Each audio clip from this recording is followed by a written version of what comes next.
శుక్లాం బ్రహ్మవిచారసారపరమామాద్యాం జగద్వ్యాపినీం వీణాపుస్తకధారిణీమభయదాం జాడ్యాంధకారాపకాం హస్తే స్ఫాటికమాలికాం విదధతీం పద్మాసనే సంస్థితాం వందే తాం పరమేశ్వరీం భగవతీం బుద్ధిప్రదాం శారదాం. శ్రీ మహాగణాధిపతయే నమః. శ్రీ మహాసరస్వత్యై నమః. శ్రీ గురుభ్యో నమః. 2025వ సంవత్సరంలో తులారాశి వారికి, అంటే తులారాశిలో జన్మించినటువంటి వారికి గోచార ఫలితాలు మార్చి నెలలో ఎలా ఉంటాయో తెలుసుకుందాం. ముందుగా ఈ మార్చి మాసంలో తులారాశి వారికి ముఖ్యమైనటువంటి గ్రహాలు ఏ ఏ స్థానాలలో సంచరిస్తున్నాయి, వాటి యొక్క ప్రభావము ఏ విధంగా ఉండబోతుంది అనే విషయాన్ని చూసినట్టయితే, సూర్యుడు ప్రథమార్థంలో పంచమ స్థానంలో ప్రతికూలంగా సంచరిస్తున్నాడు. ద్వితీయార్థంలో షష్ఠమ స్థానంలోకి ప్రవేశిస్తున్నాడు. ఇది చాలా అనుకూలమైనటువంటి సంచారం. కుజుడు 9వ స్థానంలో ప్రతికూలంగా సంచరిస్తున్నాడు. బుధుడు షష్ఠమ స్థానంలో అనుకూలంగా సంచరిస్తున్నాడు. గురువు అష్టమ స్థానంలో ప్రబలంగా ప్రతికూలంగా ఉన్నాడు. శుక్ర భగవానుడు 6వ స్థానంలో ప్రతికూలంగా ఉన్నాడు.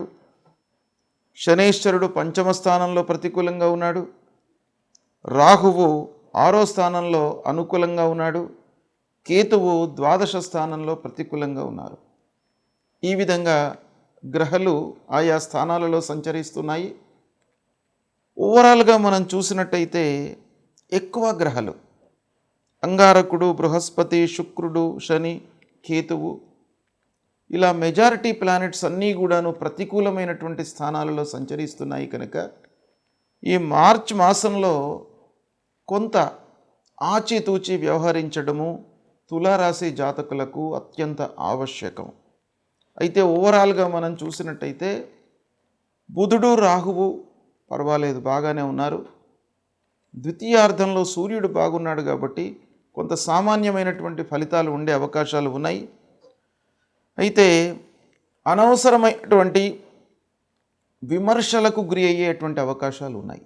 ముఖ్యంగా బృహస్పతి, శనైశ్వరుడు, కేతువు, అంగారకుడు ఈ గ్రహాల యొక్క సమ్మిళితమైనటువంటి ఫలితాన్ని మనం చూసినట్టయితే అనవసరమైనటువంటి విమర్శలు, అపవాదాలు ఇవన్నీ కూడాను మీకు వచ్చే అవకాశాలు బాగా గోచరిస్తున్నాయి. కనుక వాటిని అధిగమించడానికి మీ వైపు నుంచి మీరు ప్లాన్ చేసుకోవాలి. ఇక ఉద్యోగస్తులు ఆఫీసులో తోటివారితో, అధికారులతో జాగ్రత్తగా వ్యవహరించాలి. అనవసరమైనటువంటివి మన పైన పడేటువంటి అవకాశాలు ఉన్నాయి. కనుక మీరు ఏ పని చేసినప్పటికీ దానిపై మనస్సు నిలిపి చేయడము చాలా అవసరము. ఇక బంధువులు, స్నేహితుల సహాయ సహకారాలు మట్టుకు కొంతవరకు అందుతాయి. అయితే అనవసరమైనటువంటి వైషమ్యాలు, విరోధాలు తలెత్తకుండా జాగ్రత్తగా మీరు వ్యవహరించడం అవసరము. ఇక ప్రారంభించినటువంటి పనులలో ఆటంకాలు, విఘ్నాలు, తద్వారా మనము తలపెట్టినటువంటి కార్యము సకాలంలో పూర్తి కాకపోవడం మూలకంగా ఆర్థికమైనటువంటి భారము మనపైన పడేటువంటి అవకాశాలు బాగా ఉన్నాయి. రాబడి సంతృప్తిగా ఉన్నప్పటికీ ఖర్చులు విపరీతంగా పెరిగిపోతాయి. పొదుపుపై మీరు తప్పకుండా మనస్సు నిలపాలి. ఇక చదువుకునేటువంటి విద్యార్థుల విషయం ఆలోచించినట్టయితే విదేశీ ప్రయాణాలు చేసే అవకాశాలు బాగా కనబడుతున్నాయి. ఉన్నత విద్యకై మీరు ప్రయత్నాలు చేస్తారు. అయితే కొంత ఆర్థికపరమైనటువంటి ఇబ్బందులు తలెత్తడం మూలకంగా మీరు వెళ్ళే విషయం లోపల కొంత ఆలస్యం జరుగుతుంది. కానీ మీరు వెళ్ళేటువంటి అవకాశాలు బాగా ఉన్నాయి. కనుక ఖర్చులపై మీరు నియంత్రణ, పట్టును సాధించినట్టయితే కొన్ని కార్యక్రమాలు మీరు అనుకున్న సమయంలో పూర్తి చేయగలుగుతారు.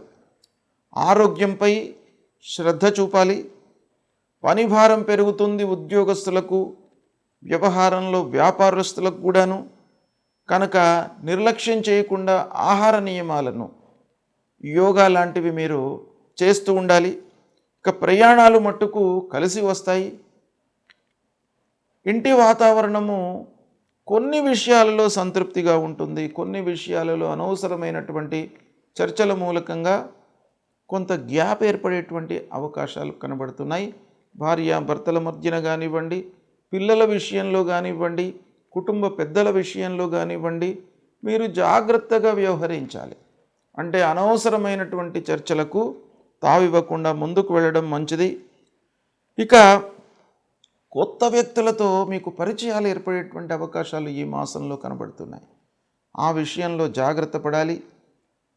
కొత్త వ్యక్తులతో మీరు ఏదైనా ఒప్పందాలు చేసుకున్నట్టయితే వ్యాపారస్తులు ముఖ్యంగా వాళ్ళ యొక్క బ్యాక్గ్రౌండ్ ఏంటి, వాళ్ళ వ్యవహారం ఏంటి, వాళ్ళ పూర్వము వాళ్ళు ఏమి చేసి ఉన్నారు అనేటువంటి విషయాన్ని మీరు కూలంకషంగా తెలుసుకొని వారితో ఒప్పందాలు చేసుకోవడము మంచిది. ఇక సాహసించి నిర్ణయాలు తీసుకోకుండా 1కి 4 సార్లు ఆలోచించండి. ఆలోచించి సమయానికి అనుకూలమైనటువంటి నిర్ణయాలు తీసుకోండి. అంటే సమయస్ఫూర్తితో మెలగడము ఈ మాసంలో మీకు బాగా అవసరము. విద్యార్థులకు పర్వాలేదు, వ్యాపారస్తులకు మట్టుకు ఈ వారం, ఈ నెల మొదటి 2 వారాలు ఒక మోస్తరుగా ఉన్నప్పటికీ చివరిలో 3-4 వారాలలో వ్యాపారస్తులకు, ఉద్యోగస్తులకు బాగా కలిసి వస్తుంది. కనుక కొన్ని విషయాలలో మీరు నిర్ణయం తీసుకునేటప్పుడు అనుభవజ్ఞుల యొక్క సహాయ సహకారాలు తీసుకోండి, సత్ఫలితాలను పొందుతారు. ఈ విధంగా ఫలితాలు ఉన్నాయి. అయితే ముఖ్యంగా మనం ఆలోచించినట్టయితే అంగారకుడు అంటే కుజుడు, బృహస్పతి, శుక్రుడు, శని, కేతువు ఈ ప్రధానమైనటువంటి గ్రహాల యొక్క స్థితి ప్రతికూలంగా ఉంది కనుక ఈ గ్రహాలకు మీరు పరిహారం చేసుకోవడం చాలా ముఖ్యం. అంగారకుడి విషయంలో సుబ్రహ్మణ్య స్వామి దేవాలయానికి వెళ్ళండి, సుబ్రహ్మణ్య స్వామిని కొలవండి. ధరణీ గర్భసంభూతం విద్యుత్ కాంచన సన్నిభం కుమారం శక్తిహస్తంచ మంగళం ప్రణమామ్యహం అనేటువంటి ఈ మూల మంత్రాన్ని ప్రతినిత్యం కూడాను పఠించండి.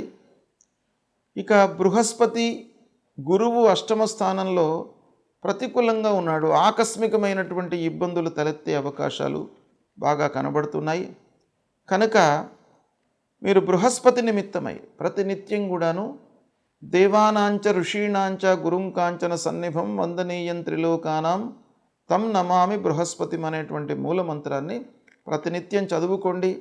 సద్గురువులను సందర్శించండి. సద్గురువుల యొక్క సందర్శన మూలకంగా మీ లోపల ఆత్మవిశ్వాసం పెరుగుతుంది. ఒక భక్తి ప్రపత్తులతో మీరు ముందుకు వెళతారు. నిర్ణయాలు సరి అయినటువంటి సమయంలో తీసుకుంటారు. ఇక శుక్రుడు విషయమై అమ్మవారిని మహాలక్ష్మీదేవిని పూజించండి. మహాలక్ష్మి అష్టకం.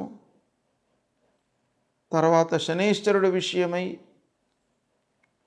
ఆంజనేయ స్వామి దేవాలయానికి వెళ్ళండి, హనుమాన్ చాలీసా పారాయణం చేయండి, నవగ్రహ దేవాలయానికి వెళ్ళండి. ఈ విధంగా మీరు పరిహారాలు చేసుకున్నట్టయితే మీరు చేసేటువంటి ప్రయత్నాలకు ఆ భగవంతుడి యొక్క అనుగ్రహం తోడవుతుంది.